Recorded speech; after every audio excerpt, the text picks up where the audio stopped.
Hello and welcome to my YouTube project. My name is Rachel Hart. I'll be doing the third case study, the one on Acme manufacturing. And so basically, Acme manufacturing needs some help with their onboarding training for differences. And here's my presentation for you.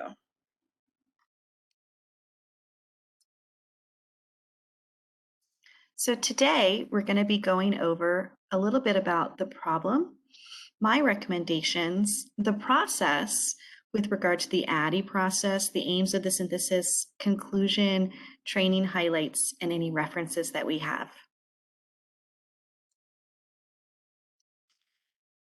The problem that Acme manufacturing is having is diversity for onboarding. So basically, their new operations manager has a desire to increase diversity, equity, and inclusion hiring and onboarding practices for her team. It's been noted that the current onboarding material is pretty outdated and may or may not be relevant as we hire a more diverse workforce. So I have deduced, based off the case study, that training for differences can be used in this particular instance as a method to increase awareness and hiring people from more diverse backgrounds and skill sets. This, in addition to updating the onboarding material, is recommended to move forward to create a more inclusive work environment. I will mention this caveat, however, that I am not 100% sure what recommendations should be made. However, based on the very limited amount of information that was given in the case study, I'm doing my best to try to recommend something that can help through a training solution. And the reason why diversity is so important for this particular situation is, the multiple ways that individuals experience social identity in organizations and institutional settings is a contemporary issue that requires more critical line analysis. Bird said that in her journal in 2014. And I believe that she's correct still to this day. I believe that this issue would need more digging into and more information to make a complete critical line analysis on exactly what needs to be done for training. But again, with the limited information that we have, this is how we're going to work. So the Addi process, according to Clark, is the analysis, design, development, implementation, and evaluation to create a training program. So this is the process. So in the analysis phase, I recommend doing a needs analysis, a problem analysis, talking with your audience, putting together some learning objectives, thinking more about what's going to be the best approach and giving recommendations. And the needs analysis, problem analysis, and audience analysis is going to take probably several interviews, going to take several meetings. It's going to be talking with people in leadership as well as people within HR, talking with people who have recently been onboarding, talking with that operations manager, and potentially talking to the manufacturing staff. From what I could gather from the case study, some things that seem to stick out to me is that the onboarding materials need updating, that the learners specifically are manufacturer employees, and so they may come from varying diverse educational levels and understanding. They need to update their industry best practices of information if their onboarding materials need to be updated. It never hurts to update and see what are the industry best practices for onboarding diversity. Learners may or may not be able to attend a live or virtual training. That assessment is just simply because manufacturer workers are normally in person on the job 8-9 hours a day. It's very difficult to pull them off of the manufacturing floor. This may need to be something that goes for those manufacturing employees, or it could potentially be more geared towards the specific departments. But I recommend that we do need more inclusive onboarding, that we need more inclusive training for staff, and We are potentially limited by time, budget, and resource availability, but again, the case study was not clear on that. And the reason why I am including all of the manufacturing employees in this particular case is if people have noted or complained that the onboarding materials are outdated and non-inclusive, then it's probably been noticed by all. And those people who are putting together the onboarding or conducting the onboarding, it's not just the new hire orientation, it's throughout the entire first 30, 60, 90 days. Who is the person mentoring with? What do those training documents look like? What are the training videos, safety videos, those different types of things. And those could be done by any of our manufacturing employees. So I recommend not only doing this training for the HR department specifically, but for all of the employees at Acme Manufacturing. So my recommendations for this, for objectives, is to design and develop an updated new hire orientation diversity training for staff and managers, and update all onboarding documents and procedures to be more inclusive. This approach, it will establish practices within the organization that are more inclusive for diversified workforce to onboard all of our employees. So the next phase is design and development. So we're going to go a little bit more into the purpose, the learning objectives, and the instructional materials. So the purpose of this training for differences introduces our manufacturing staff members to pretty clear established concepts from the industry, best practices, things like that, helping them to improve their knowledge, diversity, equity, inclusion. It will also make staff and managers aware of potential unfair practices and biases and how to avoid them while onboarding staff members. The objective is to provide information to establish practices for onboarding that are more inclusive of a diverse workforce. So the learning objectives are stated here: to understand and define diversity and inclusion practices in the workplace. First, they need to know what is diversity and inclusion practices. What is it defined as? How does it work? So on and so forth. And then once they have a clear definition and they can understand how inclusion and bias can affect the work environment, now that we know what diversity is, how are people biased against diversity? And how does being inclusive in the work environment, how does that interact with biases? There's some unknown biases that people, unconscious biases that they might not even know about. And so by going through and defining these concepts and terms could potentially help open people's eyes to some of the different things that are not happening diversity-wise in Acme Manufacturing. Then we're going to know how to review processes and procedures within the onboarding practices that may not be inclusive or may not be as diversity friendly, and work with the staff on how to update those items, right? Again, that could be training videos, that could be paperwork, that could be the mentor that they're paired with, whatever the case may be. The final learning objective is to successfully onboard employees with orientation and onboarding materials that are inclusive to a diverse workforce.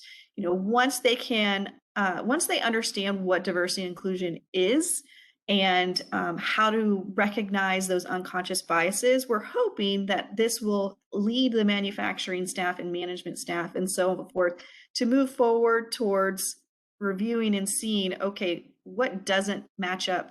What do we need to change? And then going ahead and changing it, and then having that successful onboarding session.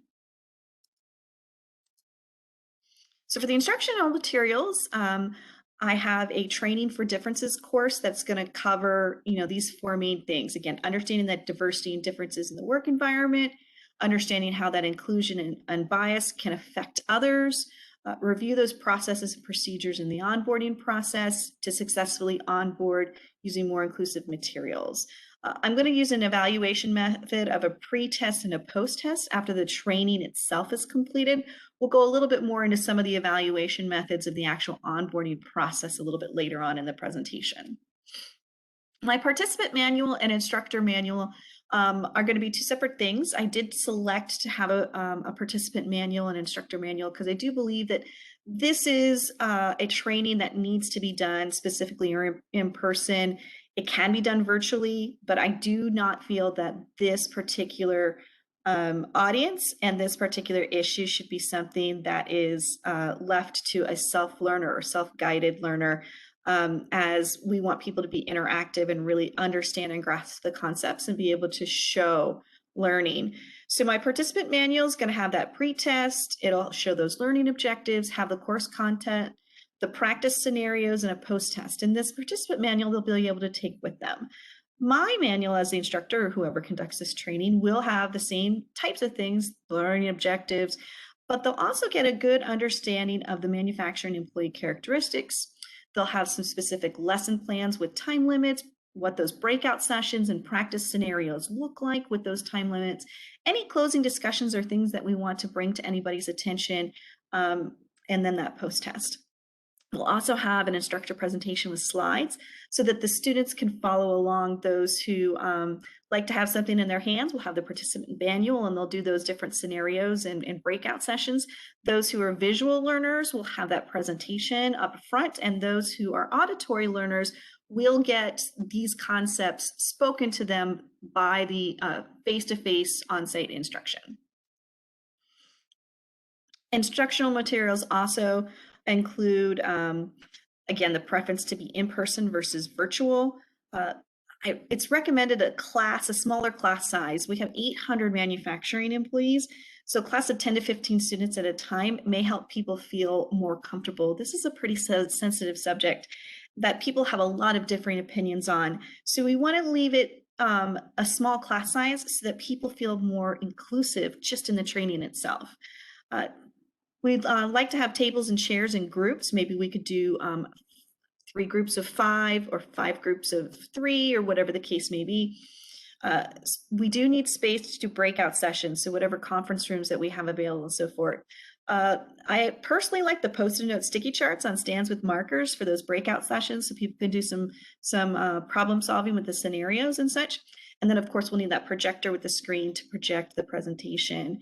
I anticipate this class probably being about 6 to 7 hours with 2 15-minute breaks and at least 1 30-minute lunch break is definitely recommended.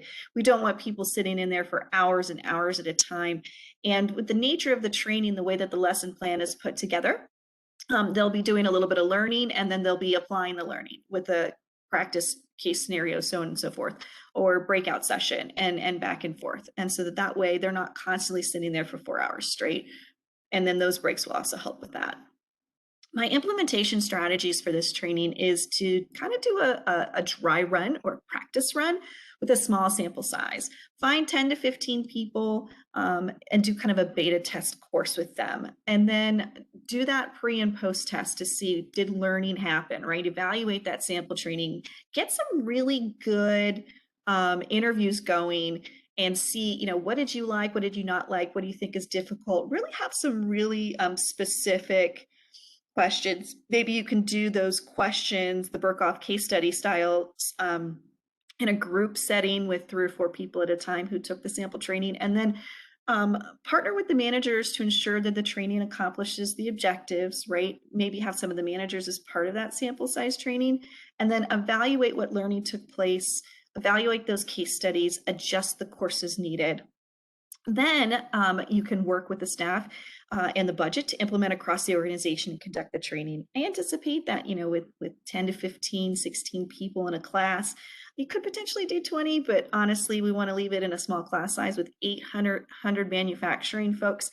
And we probably have, across, 8 or 10 different locations, that it could take up to a year to finally complete all of this training. So we might want to do it by location. What's the location where we feel that the workforce is had maybe the most complaints? So we'll need to partner with HR to see, has there been any diversity inclusion complaints? Where's this operation manager at? We might want to start there, and then implement across the organization, and then of course evaluate the training at the end. So again, as I mentioned before, the evaluation phase will include a pre-test and a post-test, and then after all the training is completed, I recommend a survey when you onboard new folks, after you do the training and completely train a location, they update all of their training materials for that location. I recommend surveying the new hires that come on board and ask them if they feel that this onboarding process and materials and things is very diverse, makes them feel more inclusive, et cetera, et cetera. So some of the theories behind that, primarily I'm talking about Kirkpatrick's 4 levels of evaluation, the reaction, the learning, the behavior, and the results.